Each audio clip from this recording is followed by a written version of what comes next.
You've entered BOOKSTORM with Kristen Civiletto and me, Chris Storm. This is a podcast devoted to best-selling books that matter, books that make a difference. We're diving down deep with beloved authors about their stories. We're exposing hot-button topics and heartfelt themes, the issues that affect each of us in our own lives, as siblings, parents, partners, friends, as human beings. We're braving new ideas, fresh thoughts, hard lessons, and important truths. Those kinds of things that stay with us long after we turn the last page and close the book. Welcome back, listeners. We have a very special treat for you today. We have the gifted author, Marie Wiseman, with us today. She writes suspenseful historical sagas about everyday people caught up in extraordinary circumstances. These are the things we love to read about. You will know Marie Wiseman from many of her New York Times best-selling books. Coal River, What She Left Behind, one of my favorite, The Plum Tree, The Life She Was Given, and of course the very popular Orphan Collector. All of her books are extraordinary, but we're here to talk to her today about a brand new release that we were very pleased to be able to get the advanced copy, The Lost Girls of Willowbrook. Now let me tell you a little bit about Ellen before we get started. She's a first-generation German American. She discovered her love for reading and writing while attending the first grade in one of the last one-room schoolhouses in New York State. That's fascinating. We have to hear more about that. She was married and became a mother, which was one of her life dreams. Writing became a hobby, and thinking about getting published became a daydream. It wasn't until her son and daughter left for college that she decided to get serious about it, and we as readers are very thankful that you did, Ellen.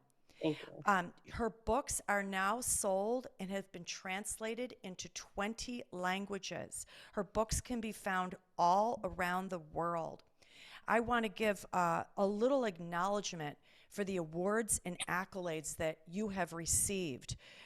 She has recommendations and from RT Book Reviews, Forward Reviews, The Book Page, Publishers Weekly, Library Journal Starred Review, the New York Journal of Books, and of course her books have sat long on the New York Times bestseller list.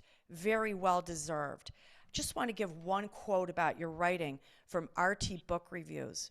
They say that Ellen's writing is captivating in its complexity, that she reaches a place of immense emotional depth and psychological turmoil that culminates in an unexpected, heart-rendering ending. And yes, Kristen and I agree with that. Ellen, thank you so much for joining us here today. Well, thank you so much for having me. I'm thrilled. Wonderful. Well, we like to give a little bit of the background of the book without giving away any spoilers. So if you'll allow me, I'm just going to give kind of a little synopsis, and then we'll jump right in with some of our discussion. First of all, The Lost Girls of Willowbrook, what a powerful story.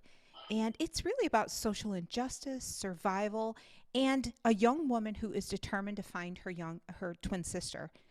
Her search takes her to the real-life Willowbrook State School, the infamous Staten Island, New York mental institution that was used as really a dumping ground for unwanted children. In fact, it had nothing to do with schooling and everything to do with a place where these children were just sent away, often from families. In the story, Sage Winters knew her sister was a little different, her twin sister. She was a little more emotional. She would be upset easily. But at some point when they were around 10, her sister was sent to a hospital with pneumonia, and Sage was told that she passed away. So she believed for 6 years that her sister had died.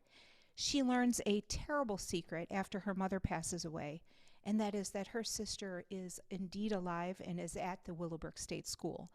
She knows very little about this school, Sage, but she gets on a bus and goes there.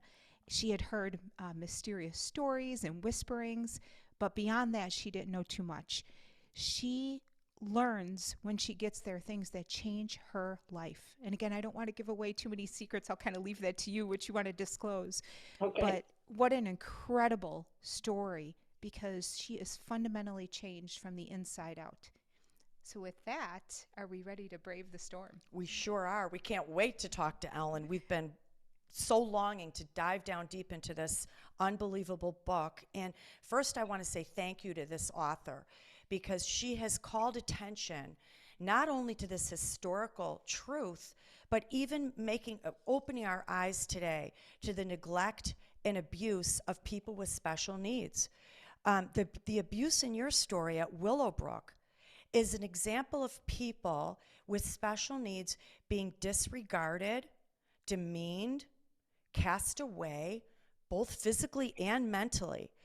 Now, we want to believe as a society today that we have come a long way in this regard, and that a home like this would never be in existence again. But this individual cruelty that we sometimes see, this disrespect and dismissiveness of people with special needs, it does still exist today. And my number one question is, how did you discover this fact about the Willowbrook home? Is it a cause that's close to your heart in any way? Well, as you mentioned, all of my books explore social injustices of the past and things that we didn't learn about in school, either because they were forgotten or just swept under the rug. I've written about World War II from the perspective of women and children on the home front. I've written about child labor in coal mines. I've written about discrimination against immigrants and people who are different. I've written about the Spanish flu. And, I did on another book of mine, What She Left Behind, I also wrote about another asylum and how people were treated, and also how, people, especially women, could be admitted for very little reason and for, against their will, and spend the rest of their lives there. So, these books or these issues are all close to my heart. And it breaks my heart to see people being mistreated. But What She Left Behind was set in the 1920s, and The Lost Girls of Willowbrook is set in 1970s. And it was, unfortunate that I learned that we really didn't learn a lot about how to treat people who need help in those 50 years. It's just, the more I researched Willowbrook, the more, complex and dark I realized that this story was. And, like I did in What She Left Behind, I wanted to write from the perspective of someone that was on the inside of the institution instead of someone looking in. And so that's why I chose to make the main character the sister who goes to Willowbrook and looking for her twin. And the doctor thinks that she's the missing twin, and so they admit her. And so that really gave me a good starting point to find out what the inside of that place was like. I was first drawn to Willowbrook because of the rumors and the urban legends surrounding it. I actually first heard about it after I watched a documentary called Cropsey, which is it's an urban legend about a serial killer who used to live, supposedly live under the tunnels beneath Willowbrook. And that really inspired the fictional part of my story. And, like I said, the more I researched Willowbrook, the more shocked and, dark and complex that I realized it was. So I just wanted to explore that world further. Again, It was pure genius, the way that I loved the unraveling of the story, and I can't say too much because I don't want to give any spoilers, but right. as I read it, it was just genius how Sage ended up being committed at Willowbrook. And then I looked to the beginning chapters and saw how you had set this up in such a way, and I think I can say this because she even loses her handbag. And Right. the reader's mind is spinning. Now, wait a minute, there has to be some proof to be able to free her from there. It was genius. And it was also, I think you're right, so important that instead of telling the atrocities that went on, you showed us. So Sage experienced them firsthand, not as someone who has special needs, but as someone who would not have been allowed to have been admitted there or even view what went on there. But she saw these things. And in truth and history, and I'll let you tell about it later, Kristen has some questions. Geraldo Rivera actually did a story on Willowbrook and went in there and looked. And Kristen and I were talking about this before, that how could these things have been seen and still it went on even after that, which was shocking. But yeah, we just love the story. Thank Thank you. you. Eye Thank you. opening. Yeah, I'd like to go back just a little bit to what you were talking about in terms of our knowledge about these conditions and learning disabilities and how we've treated them. You know, I look at that historically, many people are misdiagnosed with people who have autism or learning disability or ADHD. And I feel like we're still struggling with that diagnosis and understanding, for example, even the human brain. Hmm. And I was just wondering, first of all, why do you think we're still struggling with trying to identify how to help people? Hmm. Like, you know, because a lot of these cures are worse than the issue that they're dealing with. And I'm just Right. wondering your thoughts on that. I think that, you know, it takes years of research for us to figure out the mysteries of our world and ourselves. And, even when I was writing about the Spanish flu, they didn't know what a virus was back then.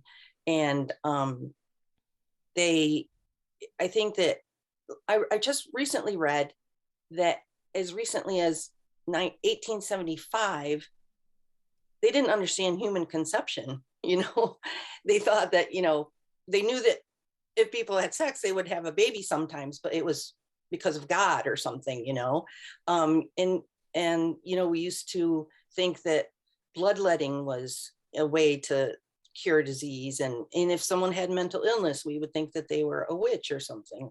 So I think that every generation thinks that they have the answers. But I'm sure future generations are going to look back on us and say, what the heck? Why didn't they know what they were doing? I mean, for us to, especially living through COVID, we're all aware of what a virus is. And to think that back during the Spanish flu, which up until COVID was the worst pandemic that we had faced, um, to think that they didn't know what a virus was, it's just like, why didn't you know, So I just think it takes years and years of research for us to evolve far enough to really understand what causes these problems with people. And also, people were admitted for depression, and now we realize that that's not something we need to be admitted for, So I wish I had the answer to that, I guess. Yeah. Do you think that a lot of times parents' embarrassment or shame maybe inhibited some of these diagnoses? They're not reporting things that they're seeing. They're trying Mm-hmm. to make excuses for it. You mean as far as people being admitted like to Willowbrook? Or even diagnosed properly Yeah. by a medical professional, because Well, I think that most of the time, these kids were admitted to Willowbrook at the encouragement of the doctors, because they said to the parents, you should do it for the sake of the family. And a lot of times parents didn't know how to take care of these kids, or they didn't want to take care of these kids. And yeah, there was some shame and things associated with, especially back in the 70s, associated with someone who needed that kind of help. And so they did hide kids away in Willowbrook and other places like that. And we've come such a long way. I hope we've come a long way, but it's like you just said, we think we've come a long way. 50 years from now, they probably will look back and say, you were starting, but you're not there yet. Right. And the one thing I love about all of your books, and especially this, you give a historical account, but you make us reflect in our own selves that we are all held accountable. So when I looked at this story, I just couldn't help but think, we all are a voice. We Mm-hmm. all can't turn a blind eye. People with special needs are not only in places like Willowbrook today. here among us, living normal lives. We see them as early as kindergarten and elementary school. They may be work associates, people with all sorts of autism spectrum, special needs. And I just felt such a kind of a confirmation in my own life to be more aware, to support them in any way that I can, to be more understanding. So when I looked back at your story, I just had this question. It just boggled my mind that the workers at Willowbrook did not rise up more and come out of there and be a voice for some of these people. I know in the ending of your book, you described a little bit that they had tried to do that. Can you tell our listeners what the repercussions were for these people who tried to be a voice? Well, it was, Willowbrook was, basically just a warehouse for these people. And I think it was the maximum capacity was supposed to be 4,000. And then, but by the 70s, there was 6,000 people there. It was grossly understaffed. It was grossly underfunded, overcrowded, ripe with disease and theft and crime and violence. And it was an underground city. It was out of public sight. It was, basically it formed its own hierarchy with the administration and the doctors and the nurses and the staff. And they were so desperate for help, they would hire people without even checking their backgrounds. So the staff didn't trust the nurses because the nurses answered to administration. And I think that just all contributed to this corrupt situation. The staff was afraid to tell on each other because there were these criminals and stuff and people that would beat them up on the way to the parking lot if they tried to report them or slash their tires. There was some really, really horrible things done to anybody that tried to report on each other. Of course, not all the staff and doctors and everyone were uncaring.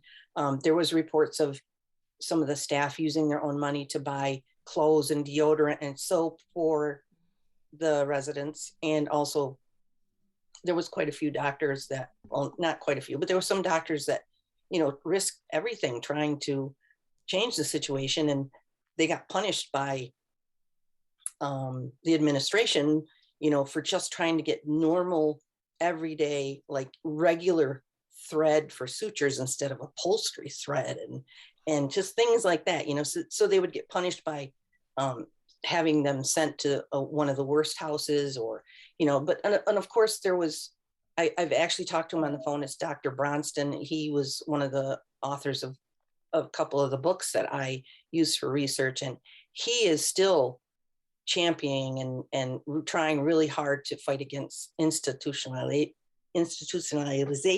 That's a tough word. Yeah. And even nursing homes and things like that. But of course, then there is Dr. Wilkins, who he's the one that met secretly with Geraldo Rivera at a diner and gave him a key.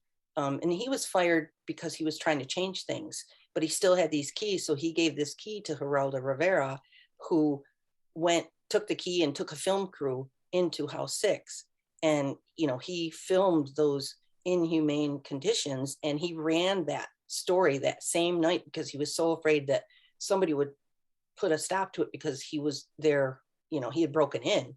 And so that expose really brought a lot of mainstream attention to Willowbrook, but it still took another 15 years for the place to close down because of the government and, all the red tape involved. And wow. I do think that we felt a little of this during COVID with the closing, with inability to accompany your loved one into the hospital or inability to visit your seniors in some of the care facilities like the nursing homes. And I'm sure there's wonderful doctors and nurses in there too, but this question of not being able to really see them and what was happening and going on, I think there's a danger in this ability to sequester people without supervision, Right. just like your story says, and there's a fear that goes along with it.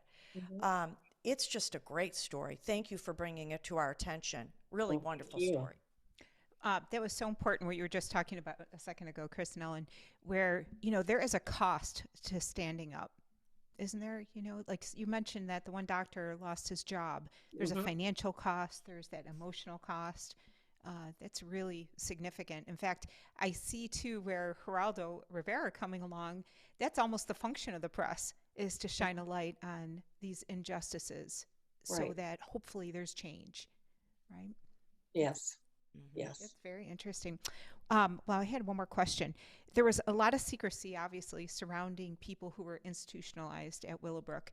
And we see now where families are still trying to obtain information about loved ones or people that they maybe never met in their family but knew had been there. Mhm. And they're facing a lot of obstacles in terms of privacy laws. And these are laws that wouldn't have even been in place at the time when people were admitted to this institution. And I Mhm. was just wondering if you thought that maybe it's a time for us to change some of those privacy laws, or when there's an allegation, for example, of murder or unethical conduct, maybe those laws shouldn't be used as a shield to keep information from family members. What do you think? Well, after I wrote about Willard State, which is an asylum in New York State too, I heard from a lot of people that were trying to find out more information about their family members, and they just couldn't do it because New York State would not open up the records.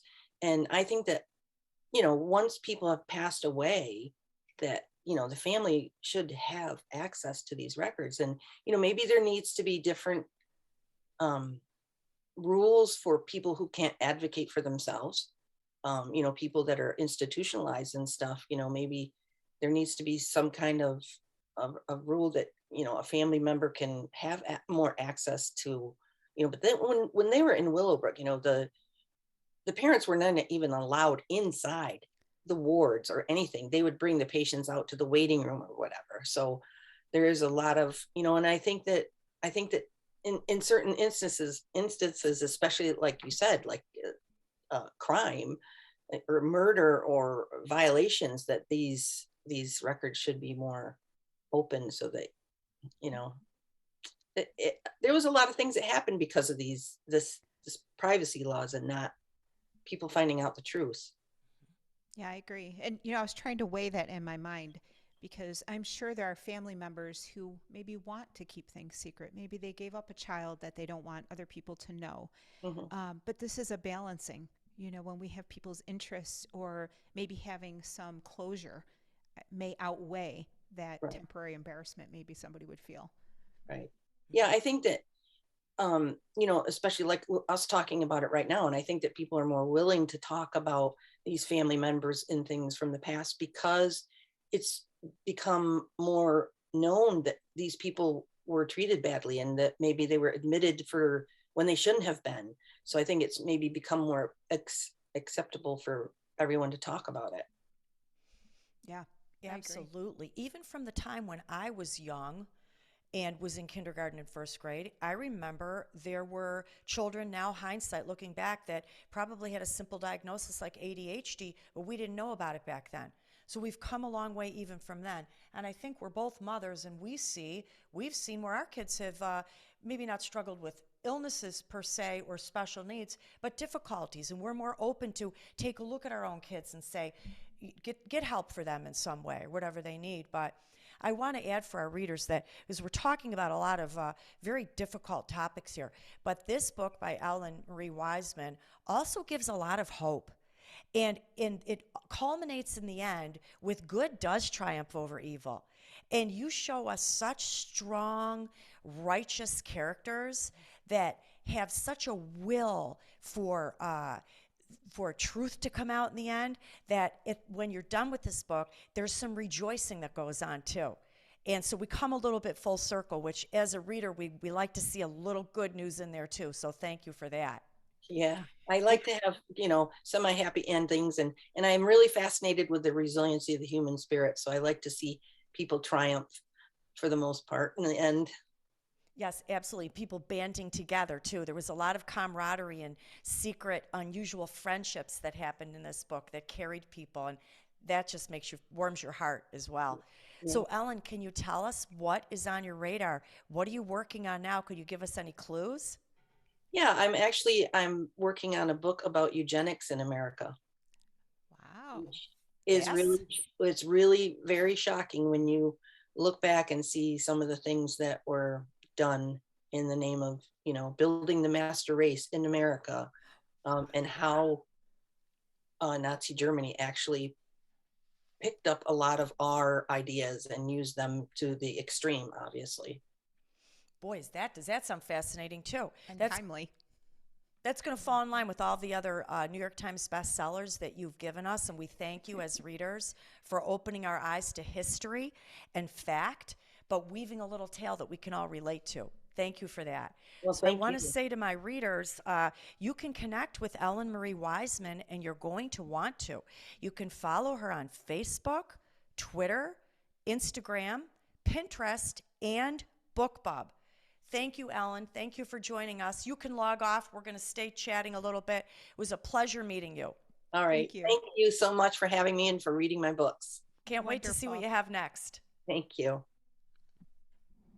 Yeah, we could have talked to her forever Oh my because goodness. what's some hot button topics there, Kristen? What hit you the strongest? Do you have a takeaway that really hit you there? Yeah, a couple things. First of all, I was really interested in the book because there's a point where she talks about Robert Kennedy going by for a surprise visit in 1965. And he described it as a snake pit. He talked about what was happening at Willowbrook State School as just an inhumane environment for children where they were degraded and dirty. Well, guess what? It didn't close for another 22 years. And if somebody as powerful as a senator coming by, and including a senator who has a big name, could not get action there, what is the problem? I mean, these are ethical violations, moral failings at every single level of government. And frankly, in terms of New York State history, this is something that just gets me going because I've seen multiple examples of things like this. In fact, after Geraldo Rivera aired his special in 1972, another 15 years went by even from his expose before this place. I don't want to call it a school because it was not a school, but before this place was shut down. What is wrong? I think it's horrific, and I would hope that that wouldn't happen anymore today. I think we're such a bigger world of news and social media than we were back then. Stories tend to start trending and take a life of their own, but I'm sure it had to do with a lot of state regulations and a lot of funding issues and a lot of red tape. And when you have, how many people did you say? 6,000 people. It's going to take a lot to go in there and revamp it. I want to believe in my heart of hearts that we are a different country today and that this would never happen again. I don't know. You know what? I'm going to be honest. I see the kind of an allegory with what I go through with my environmental toxic exposure cases. I'm working on a case right now where the government and other people knew there was a problem in a certain year. In 1989, they knew for sure. Nothing happened for 24 years. Nothing. Now, in that 24-year period, what happened? People played on this dump site. They recreated there. This is inexcusable. And, I look at the Willowbrook situation, and again, it is inexcusable. I don't care about red tape. I don't care about bureaucracy. I don't care what it takes. We do what it takes to make it happen. Absolutely. And when you, as readers, when you look at this book and Ellen goes into detail about what happened at this Willowbrook home that was supposed to be a school, but there was no education going on in there at all, it's just shocking. It's absolutely shocking. And that was my one takeaway, that, look, we're accountable. We maybe can't solve all the world's problems, and we've said it on our show before. We are a voice, and one voice does matter. Look what you're doing as a lawyer. You're giving people who don't have a voice. And I can't help but go back to say that this kind of starts in kindergarten. This starts when we're little. We see someone that's different from us in a lot of different ways. It doesn't even have to be special needs. It could just be someone that's different from us. Maybe they talk different. Maybe they act different. Maybe they have a different sexual orientation, or whatever their difference is. We need to stop being afraid of these things. We need to start trying to understand, respect, listen, support. And we need to teach our children the same thing coming up. How does this go on? Well, not only were there 6,000 people at Willowbrook, there were hundreds of staff in there. And the administration and the supervision and the state authorities. It takes more than one person to commit this profound of an evil. So if the rest of us gather together and we say, I am going to be that one voice. You had a great comment. You said when you are that one voice, sometimes you are going to pay. You're going to be punished, sometimes for saying and standing up for the right thing. Yeah, I mean, I'm going to go off of what you just said for a second because, you know, not only should we be teaching our young people tolerance and acceptance and understanding people who may be different or the same and you don't want to admit it, but I think we also need to be teaching them how to stand up to injustice. Because I think a lot of times I hear from my clients, I hear from people, well, I didn't know what to do. You know, I can't fight City Hall. Well, you can stand up. Like you always say, there's one voice can make a difference, but we don't equip people in that regard. And so there's a lot of fear because here's the thing, when you do stand up, yes, you could lose your job and you may be supporting your family. You know, you have to pay your mortgage, your rent, but standing up does come at a cost, but so does not standing up. And that to me is where I look at this book, and it was extremely frustrating for me to read on some levels because all I could think in my mind was, why didn't anybody do something? I don't understand. Mm-hmm. It was very frustrating. But someone did. Like, I applaud Geraldo for going in there and filming this terrible, degrading atmosphere. What if he hadn't have done that? How long would this have continued? Mm-hmm. And as Ellen said, there were employees who did try to speak up, but then they were punished because of it. I want to say, I love what you just said there, because silence is a choice. Silence is a voice. It says, I'm going to sit back here and do nothing. So yeah, and you know what else I find through history that's always heartwarming to me? Oftentimes when you do have the courage to stand up, before you know it, there's 1,000 people behind you who finally were just waiting for that first person to say something, and now you've got a whole group fighting back. So what's your takeaway? What's on your radar? Something about this story? Or Yeah, I mean, first of all, you said something very inspiring, which I like, but now I'm going to go in a different direction. Here's my takeaway. There needs to be criminal liability for people who have a responsibility to take action and who don't. To me, it is no different than murdering somebody if you allow them to disappear as a human being or their mind degrade. You know, in Ellen's book, we see where nobody was learning anything. Nobody was being developed. Nobody was being nurtured. Well, I'm sorry, but that is criminal to me. And until there's criminal accountability of our government officials, especially, then things like this can go on. And I'm going to apply that in different contexts, not just in the institutional context that we are talking about here, but even in the environmental context. When you know and you have a duty to protect people and you don't, then you should be facing jail time. So again, you had a nice inspiring comment, but I'm going to go. Well, that's okay. I like where you're headed there because it's true. You know, sometimes we have a book and we talk and we laugh the whole time, but then we have some serious books. And Kristen and I vet these books. We pick books that matter, books that make a difference in your life, that inspire, that leave you different from when you open that book. When you close that page, you're going to be a little different. And that's what we do. So I love it. I love it. What's on your radar, Chris? You know what my takeaway is? What you said about this silence and also neglect. And it doesn't just apply to special needs, it applies to everyone.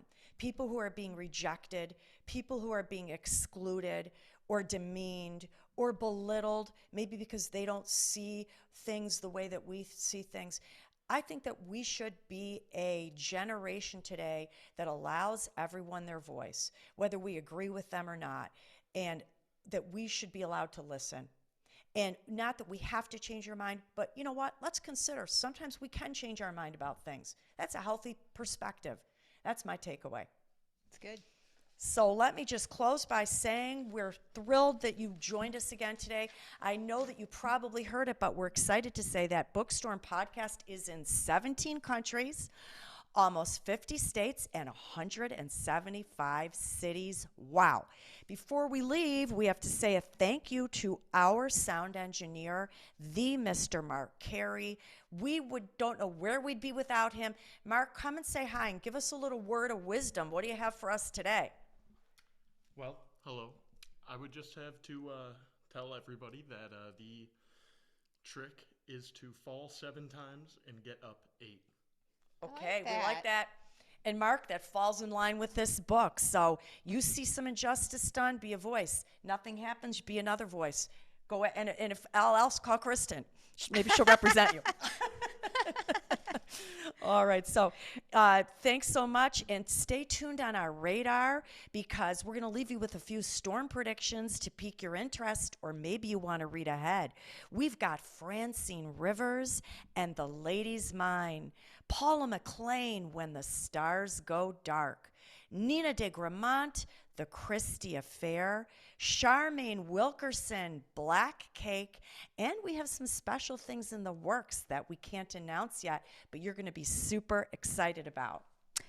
Until next time, listeners, one of the best ways to brave the storm is to dive down deep into life-changing fiction.